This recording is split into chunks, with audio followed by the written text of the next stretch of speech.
Ray. What do you want to do tonight? Same thing we do every night, Pinky. Try to take over the world. Welcome to the Mastermind series, where every month we learn from the wisdom of leading authors, trainers, and innovators. This is your host, Andrew Barber Starkey, and this month I'm talking to an expert, indeed a pioneer in the field of mind power. This man was born in Toronto. In 1975, he moved to the West Coast and withdrew to the wooded seclusion of the British Columbia wilderness to spend 3 years in intensive study and contemplation about the inner workings of the human mind. By applying his own observations and insights to the scientific and spiritual sources of the time, he created the first straightforward and successful program for helping people develop their own mind power. In 1978, he began traveling and teaching people the principles he had formulated. And by 1980, the phenomenal success of his speaking tour had grown to encompass the globe. Since then, he has taught and lectured to literally hundreds of thousands of people. He has also authored 4 books, the best known being Mind Power into the 21st Century, which has sold over 500,000 copies and hit the bestseller list in 12 countries. His other books include A Vision of Power and Glory, Money, Success, and You, and its latest, The Practice of Happiness.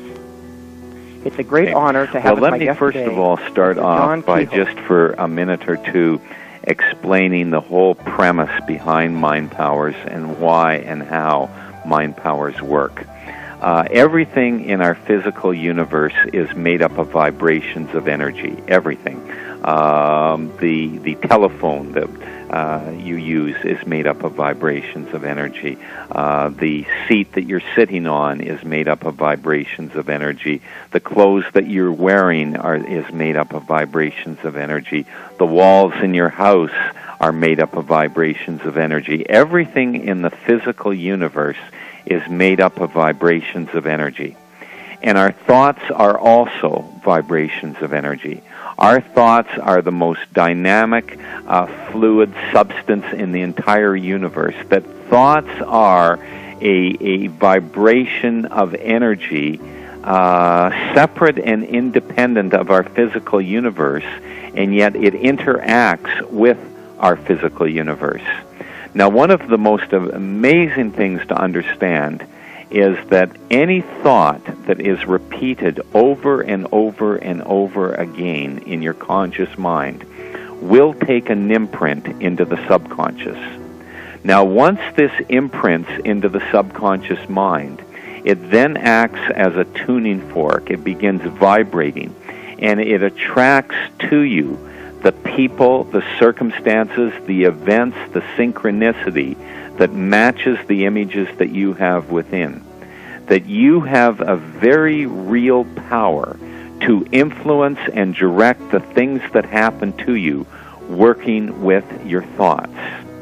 Now, one of the beautiful things about the subconscious mind as well is that the subconscious mind cannot tell the difference between what is real and what is imagined.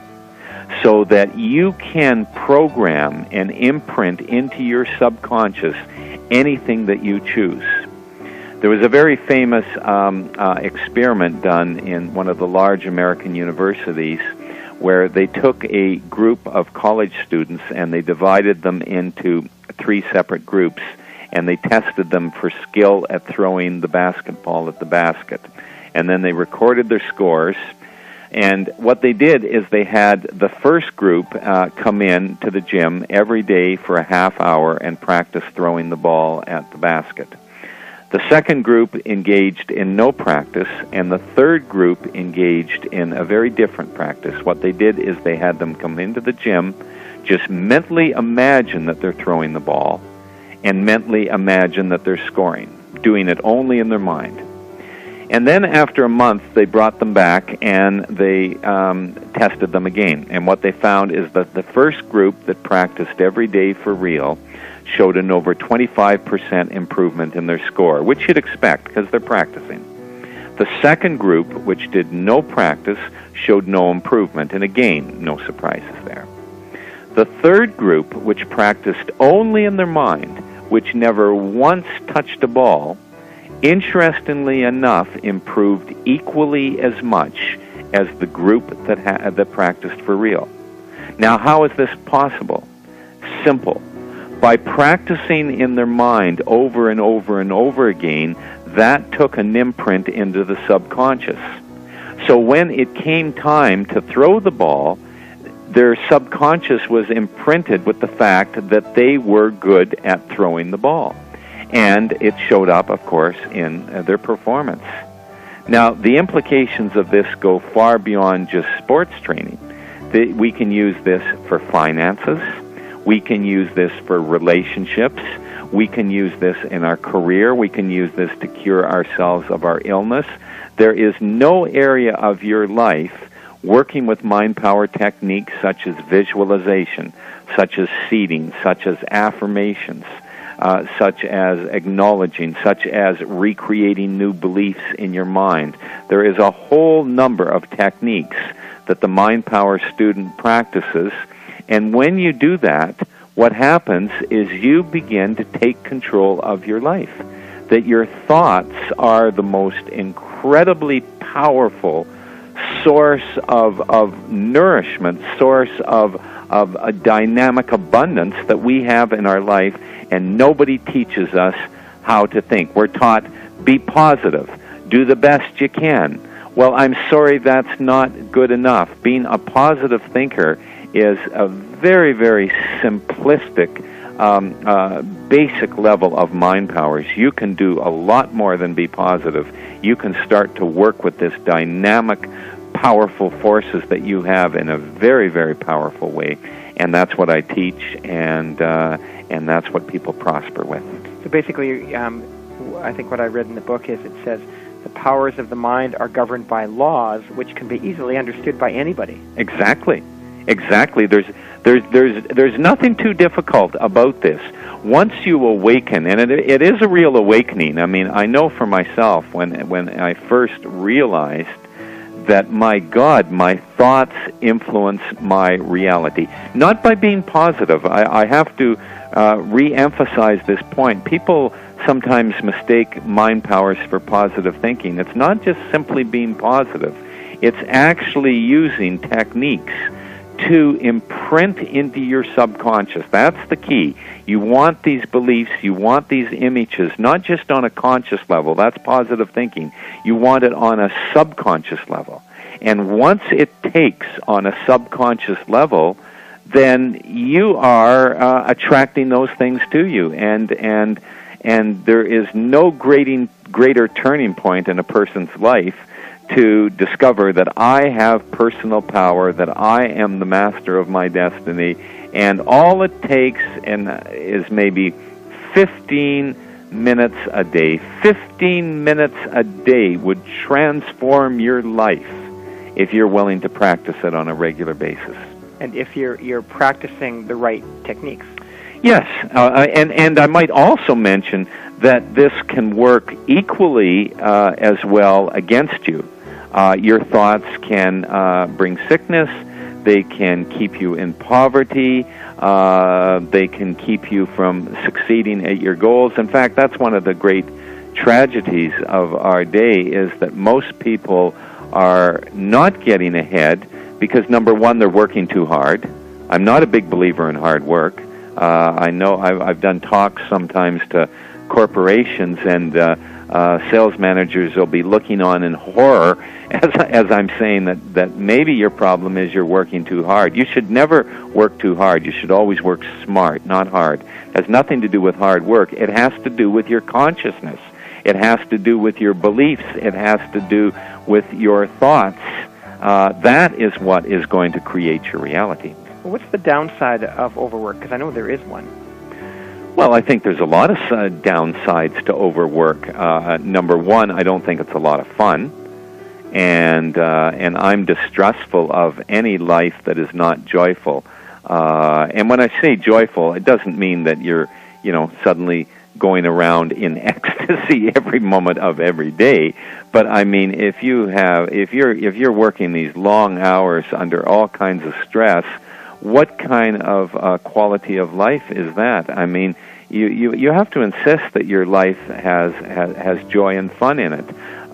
So I think the downside of too much work is, number one, it doesn't give you quality life, and the second downside of it is that when you're working too hard, you're not going to get good quality ideas. And one of the things I teach is how to tap into your intuition and get ideas from your subconscious mind. The intuition is one of the vehicles that you use to tap into your subconscious, and there are hundreds of absolutely fabulous, great ideas to help you make money, to help you succeed, to help you achieve your goal that you would never, ever find simply by running in your conscious mind the same old information. You have to go into your subconscious and get a whole breath of new life in your day-to-day life. And when you do that, you suddenly, all these insights and brilliant ideas start sparking. So this doesn't happen when you're working too hard. And sometimes I say to people that, you're working so hard you probably won't be successful. And they sort of look at me all stunned like, but it's absolutely true. You must give yourself good quality time and honor yourself. It's interesting because one of the things that we use in the Success Tracks coaching program is a time system that involves people taking freedom days. And a freedom day is a day where you do absolutely no work in any way, shape, or form. Very important. And often people say, but I love my work so much, I don't want to take a freedom day. And I think that you're really reinforcing that the benefit of that is when you get away from work and let go, it actually gives the creativity and the intuition a time to go deep into your subconscious and really get in touch with some of the abundance of ideas and thoughts that are down there. Yeah, well, it was Albert Einstein who said, why do I always get my best ideas in the shower? It's just like, just even that little time away. And I'm a big believer in having time where you just reflect and think and get away from things. Well, and if we're still talking about the downsides of overwork, you mentioned earlier on that really our lives, our minds are resonating at a certain frequency. We're going to attract things that are at the same frequency. And if we're in that frantic, stressful place of overwork, it's not going to really attract the right quality of things that we want anyway.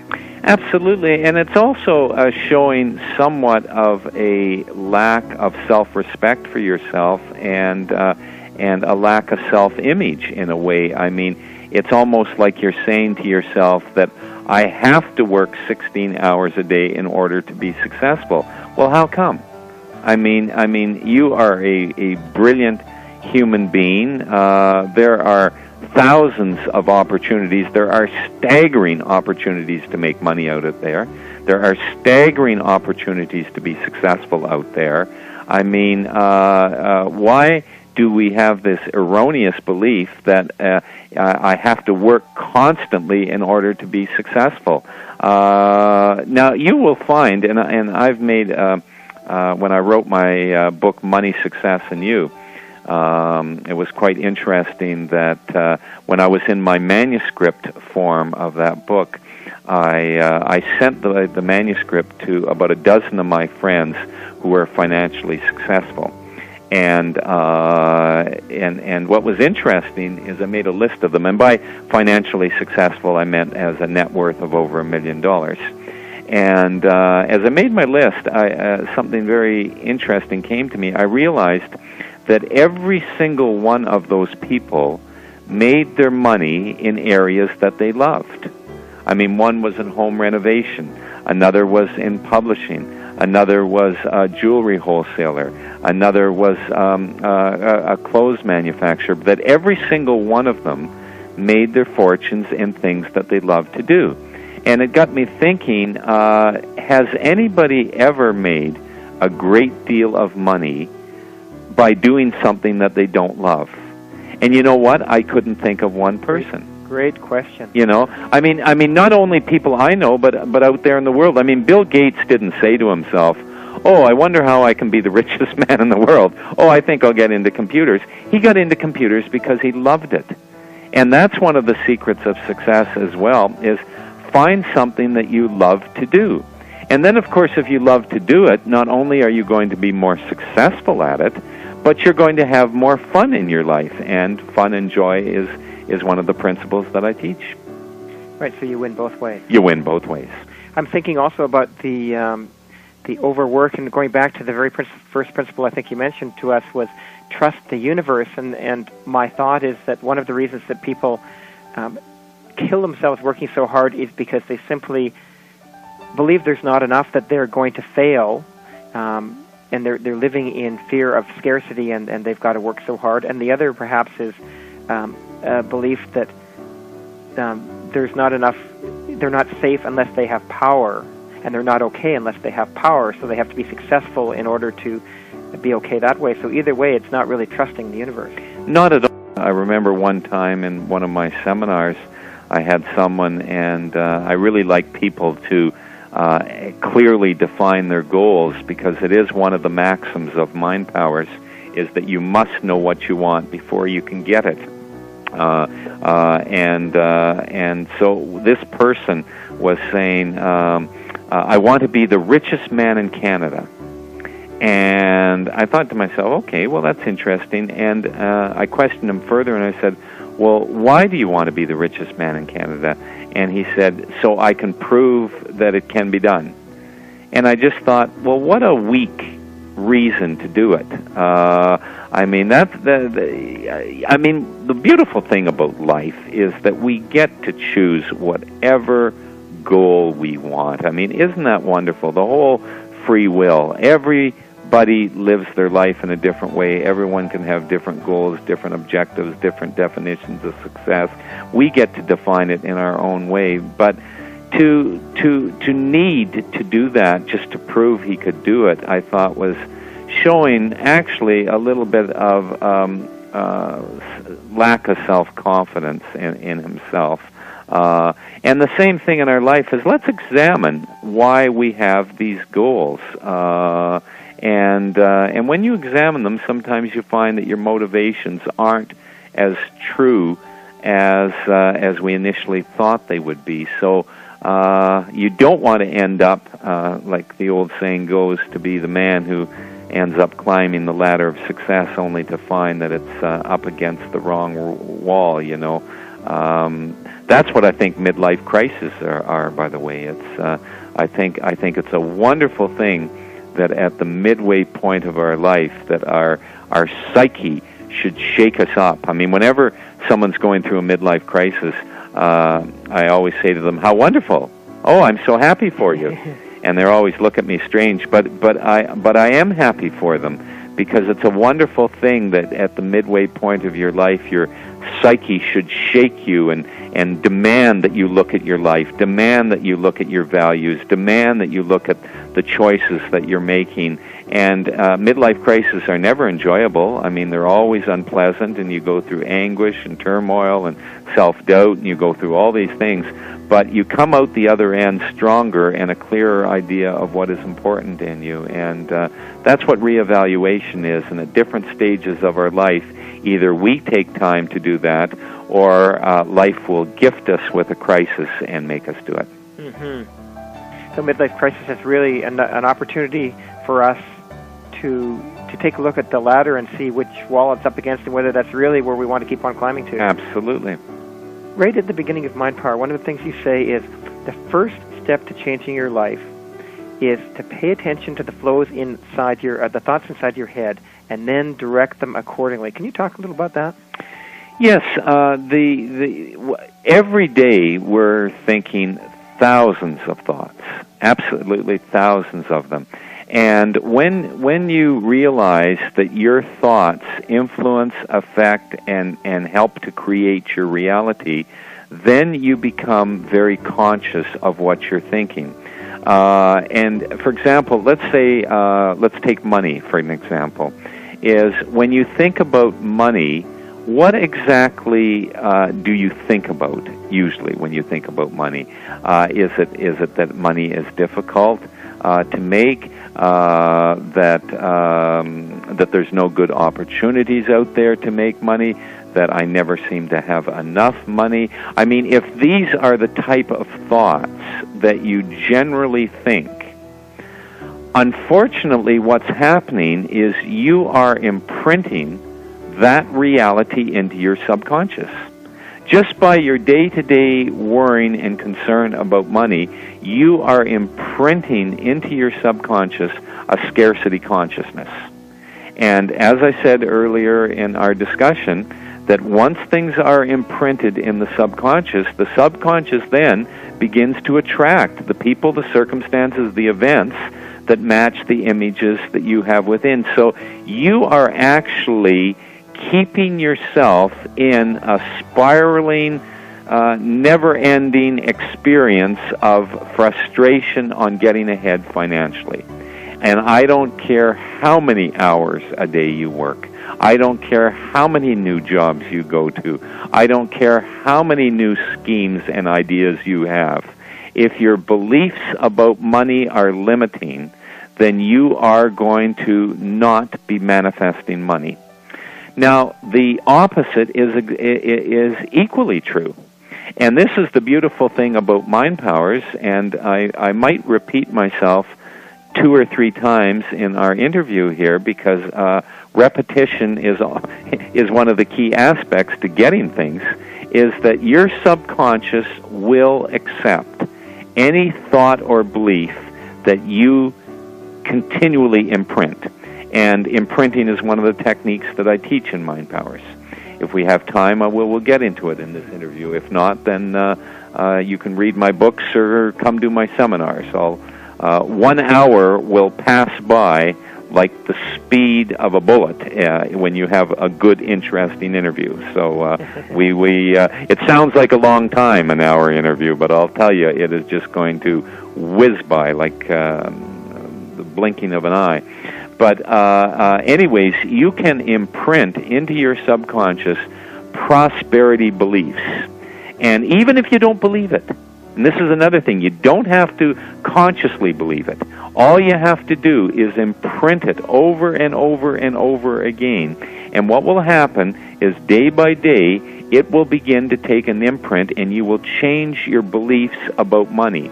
As you change your beliefs about money, as you take on prosperity beliefs, then what happens is that begins to attract those situations to you. So if it is money, if money is something that is important, and you do want to manifest and attract money into your life, then you must imprint prosperity consciousness beliefs and not work with scarcity consciousness. So basically, we started by saying you need to pay attention to the flow of thoughts inside your mind. Yes. But it's beyond that. We then need to identify them and examine them and take a look at the ones that are consistent with what we're desiring. And if we're not, if those are not there, then we need to redirect our mind into a new place through the affirmations, through the mind power techniques, whether we believe them at our deepest level or not, we can still change the subconscious mind towards those prosperity beliefs. Absolutely. Well, let's talk a little about the prosperity consciousness. You talk, one of the quotes I made a note of here is, anybody desiring financial independence must first develop a prosperity consciousness. Note, I said develop because it does not happen by chance. And then you go on to explain your 5 steps for building prosperity. Would you be willing to share those with our listeners? Sure. Well, let's start with our first prosperity belief, is that it is an abundant universe. And if you want to create prosperity in your life, then you want to recognize prosperity everywhere. You want to get into your mind on seeing and feeling and sensing and being surrounded with prosperity. For example, you can go down to the center of whatever city that you live in, and you look at the buildings there. Well, somebody owns those buildings. Somebody built those buildings. Somebody's living in the penthouse of those buildings right now. I mean, there is so much money around.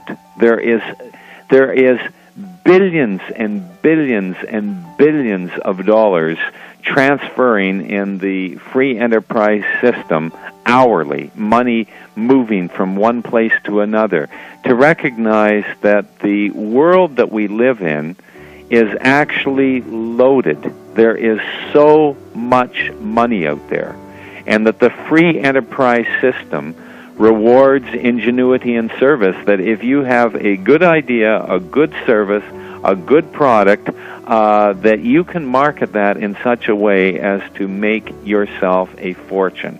The marketplace does not care if you're a man or a woman. It doesn't care what your spiritual belief is. It doesn't care what the color of your skin is. As long as you have the right product or service, you can make a great deal of money.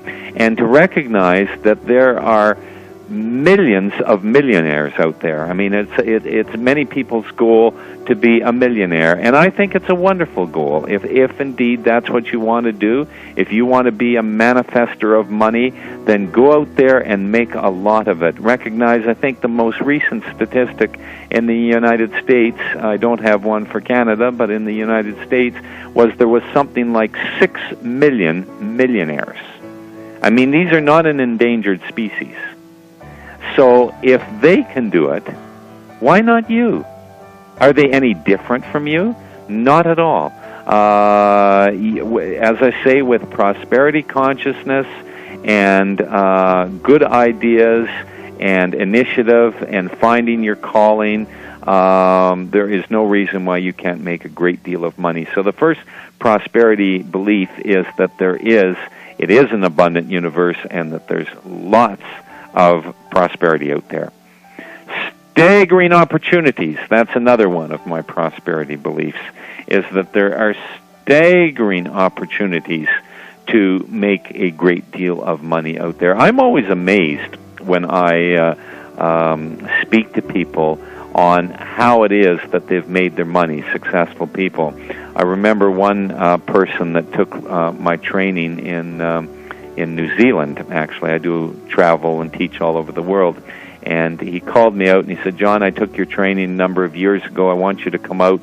And he had a chocolate brown Rolls Royce out there, and he said, "This is all because of your teaching." And I said, "Well, great." And I said, "Well, how did you do it? You know, what idea did you use?" And he said, "Well, I opened up a backpackers hostel."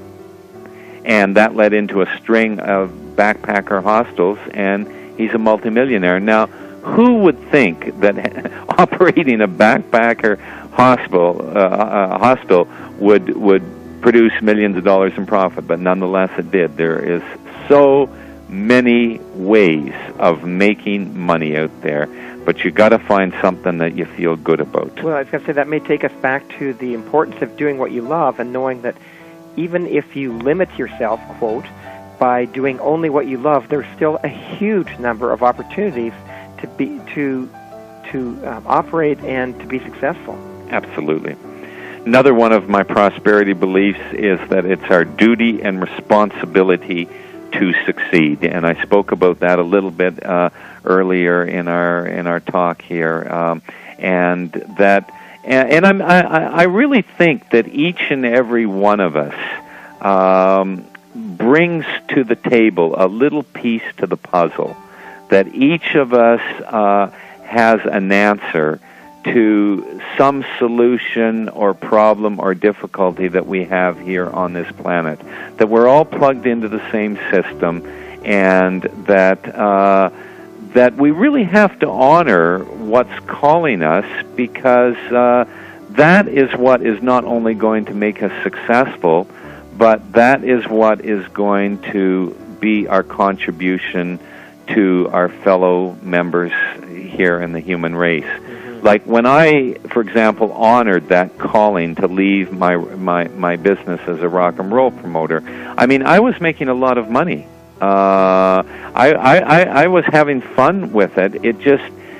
I just heard that little call within me to move on, Now, as it turns out, at the time, of course, it was a bit of a traumatic decision. It wasn't like, oh yes, I'll just do it. I mean, I waited up, pro and con, had a few sleepless nights over it, and until I, ultimately made the decision. But now, 20 years later, I can look at it and say, well, wow, what a fabulous decision that was, because not only have I been tremendously successful in my new calling with best-selling books and successful seminars and traveling around the world and having a fun, profitable, interesting life. I mean, not only that, but look at the hundreds of thousands of people that I have got to touch and teach on how to work with the powers of their mind. I mean, isn't it great that I did honor that? Because if I hadn't, then a different destiny would have befell me. So by honoring your calling, it's not a selfish thing at all. In fact, it's really an opportunity for the whole world to receive your work. Absolutely. You have to follow your bliss. What is it that makes your heart jump for joy? You will never be successful doing something you don't like. You can make a living doing something you don't like, but you will never be tremendously successful doing something you don't like. Mm-hmm, which I guess leads us back to prosperity consciousness. Yep. I want to go back to your explanation of imprinting, because I really did feel quite impacted by the way you said it. What you talked about that really resonated for me was, you said when we go to school we learn our times table. Yeah. And, 7 6 is 42, and yeah. I could remember that at gunpoint and waking up in the middle of the night. Yep. It's truly imprinted in my mind, and you talked about the importance of imprinting the messages that will support us into our subconscious. Could you expand on that a bit? Yes. Well, we've used imprinting twice already in our life, as you mentioned, the multiplication tables. I mean, if I was to say what's 7 times 7, immediately we know it's 49. What's 8 times 10? Well, immediately we know it's 80. Well, how do we know those things? Well, because they've been imprinted countless number of times. 1 times 7 is 7. 2 times 7 is 14. 3 times 7 is 21. It's been imprinted over and over and over again. Yet if I was to say, well, what's 13 times 8? We wouldn't know. And the reason is they only taught us to 12. They felt it was. The thing is, the multiplication table is imprinted into our consciousness. What's 12 times 12? 144. We know that. The same thing with our language. Our language has been imprinted into our consciousness. That's why we can have this interview and we can understand each other's words, because the vocabulary has been imprinted into our consciousness. So those are 2 examples of imprinting that have happened in our life. But the third and the most fascinating and the most challenging and the most interesting imprinting is for us to imprint empowering beliefs into our consciousness. And you do that much the same way as the multiplication table. What you do is you take a belief that you choose to believe. For example, the very first time that I imprinted into my mind was during my time in the cabin. And I wanted to imprint into my mind that I have unlimited power at my disposal.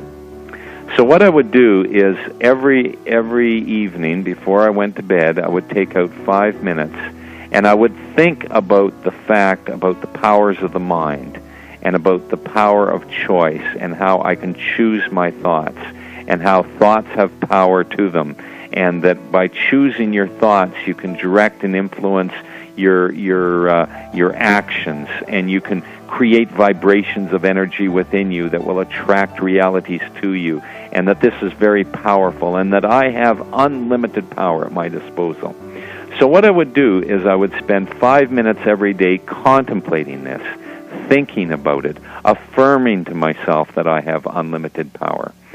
Sometimes when I would do it, I would get really excited. It would be like I would come out of my little 5-minute exercise and just feel really empowered, and yes, that's true, and it's great, and it's wonderful.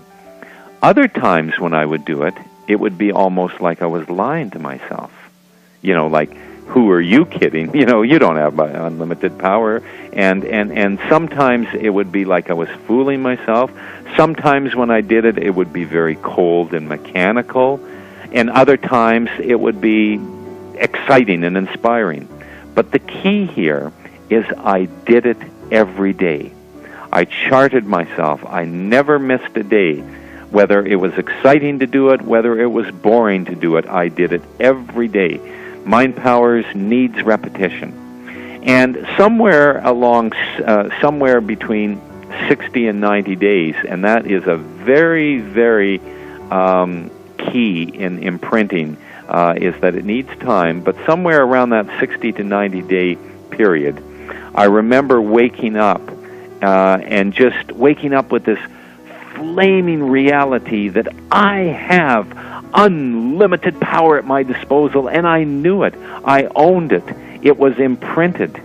And from that point on, I have never, ever doubted it. Mm-hmm. Much the same as I don't doubt 7 times 7 is 49. I mean, I don't have to go to my calculator and say, is it really 49 or is it 48?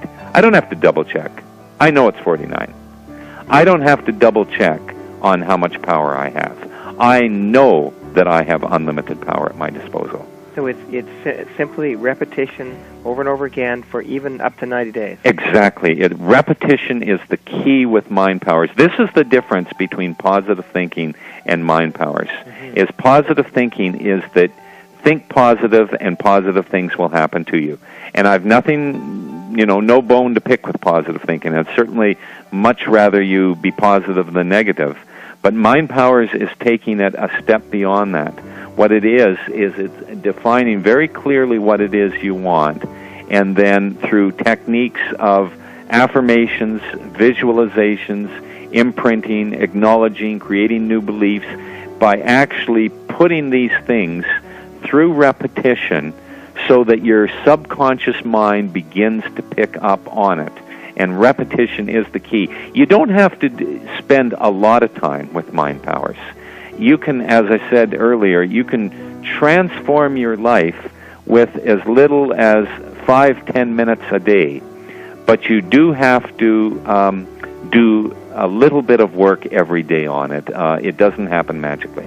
You have to be giving yourself the right messages. And you do have to be giving yourself the right messages. Mm-hmm. You talked about acknowledgement, and I know that you absolutely use it as one of the techniques for gaining confidence and energy. Could you give us a little explanation of how that can be part of our daily practice? Yeah, in the acknowledging technique, what I suggest that people do is they make a list of at least 15 or 20 things that make you feel really good and successful about who and what you are now. And the key is now. Too often what happens is that we are always thinking about the goals that we want to achieve, things that we're going to do, things that we're going to be, changes that are going to happen, always out there in the future. And that's fine. I mean, that you have goals. There's nothing wrong with that. But at the same time, what you want to do is you want to create a vibration of success now, and nothing succeeds like success. Success is a vibration, and it attracts more success to it. So what you do is you make a list of at least 15 or 20 things that make you feel really good and successful now. And they can be very simple things, like I'm a good parent, I'm a safe driver, I dress well, I have good ideas, I'm a good friend, I make a great omelet, I know how to close a business deal. Put personal things down, put business things down, just things that make you feel successful about who and what you are now. And what you do, and when I say 15 or 20 things, some people have acknowledging lists that are like 50 things on it. But you can add to it. And what you want to do is you want to spend 5 minutes every day going over this list and feeling really successful about who and what you are now. And that creates a success vibration now. And that success vibration now attracts to it future successes. It's a really simple and yet incredibly powerful technique, because what will happen is if you start your day with this technique, then you start your day in a success vibration. So it's another way of imprinting, really. It's another way. Well, everything, all mind powers, really is imprinting. Whether visualization as well.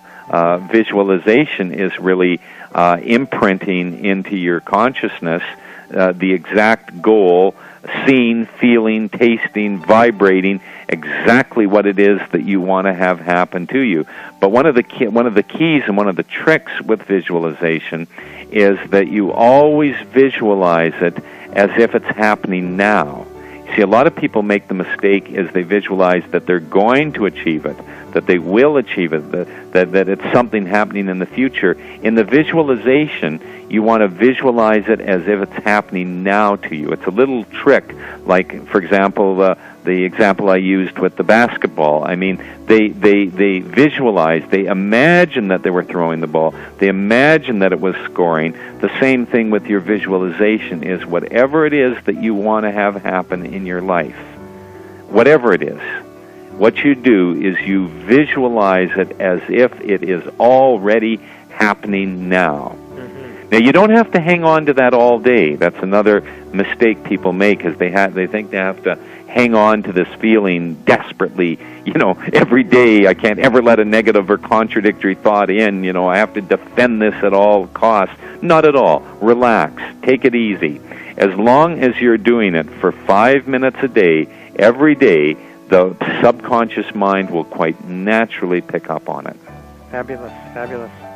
I'm going to switch books on you now, because I've read also the Practice of Happiness, and it's just such a delightful book. The principles that you put in it, and the way you illustrate them with examples from your own life, and then go on into greater depth from it. It's such an inspiring and easy to read, almost compelling book. I kept saying, well, I'm just going to put it down after this chapter, and then I get to the beginning of the next one, I wouldn't be able to put it down. And, that's great. I just absolutely loved your story in there about gratitude, and really how gratitude is a matter of perspective, and the letter you received from your friend, talking about his misfortune and how you suddenly realized that it's all perspective. Yes. Well, well, thank you for sharing that, because that is my newest book, and of course the Mind Power book is everyone loves it, and I get so much feedback about that book and how it's transformed people's lives, and I love hearing that. But when you have a new book, then it's really great that to hear the feedback from the new one, and it's just recently been released, but it seems to be touching people deeply and really inspiring people, and that thrills me. The story you're speaking of, and under the chapter of gratitude, it tells the little story about when I was in the cabin, and it was during the winter, and the stove was going out all the time, and my money was running down, and I wasn't sure what I was going to be doing, and I was just kind of feeling pretty miserable, actually, and feeling what am I going to be doing, and doubting myself, and all this was going on, and I walked through the woods into where the dead end road was, and where the mailbox was, and there was a letter from my friend Rinchin, who I lived with when I lived in Singapore, and we traveled all over Southeast Asia together and into the Himalayas and Nepal, and had a wonderful times with him. And anyways, he lost his leg in this freak accident, and so as I'm walking back to my cabin, I'm just suddenly realizing that here's my real good friend, and he now just has one leg. And here I am in my cabin, and I have my two legs. Like, what right do I have to be miserable? And it was then that I made a list, and that probably started off the acknowledging. I made a list of all the things in my life that I had to be grateful for. And I was amazed that there were so many things that I was to be grateful for. And then that evening, and I lit my by kerosene, and I was lighting my kerosene lamp, and I was by myself, and suddenly that evening, the stars are out, and I'm just so grateful to be alive. And I thought to myself, well, what a change of perspective. Here it was this morning. I was just incredibly miserable. And here it is tonight, and I'm just filled with gratitude, and yet nothing has changed in my life. The only thing that has changed is my perspective. Mm-hmm. And then it got me thinking, maybe it's all perspective. And I made a little point at that point in my life, as I share in the book, to find something every day to give gratitude for, and I very rarely miss a day, and that was 25 years ago.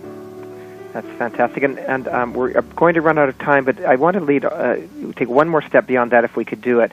I know you were quite a philanthropist, and I'm wondering if you could talk to us just briefly about giving as it relates to receiving, and how giving impacts.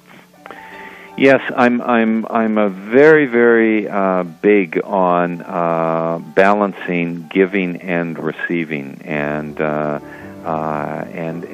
think we're very poor receivers, by the way.